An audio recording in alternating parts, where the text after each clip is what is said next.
State bank of ইন্ডিয়ার মালদা ব্রাঞ্চে আমার কাউন্টার থেকে একটা চোর টাকা চুরি করে সিসিটিভিতে ধরা পড়ে।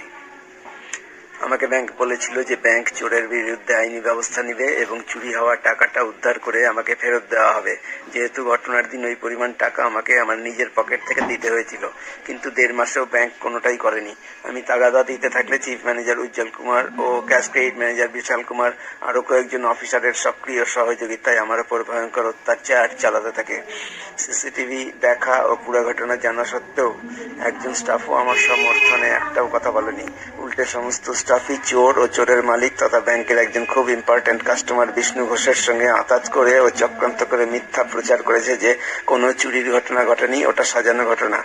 অত্যাচার কিছুতেই বন্ধ না হয় এবং অসুস্থ হয়ে আমার প্রাণ সংশয়ের প্রবল সম্ভাবনা দেখা দেওয়ায় প্রাণে বাঁচতে আমি চাকরি ছেড়ে দিতে বাধ্য হই। পরে অসংখ্য অভিযোগেও কোনো বিচার পাইনি, তাই আমি বিচার পাওয়ার আশায় সিসিটিভি ফুটেজ সহ অনেক ভয়েস রেকর্ড ও কল রেকর্ড প্রকাশ করছি, যেগুলো কাউন্টার থেকে টাকা চুরি ও আমার উপর অত্যাচারের অকাট্য প্রমাণ।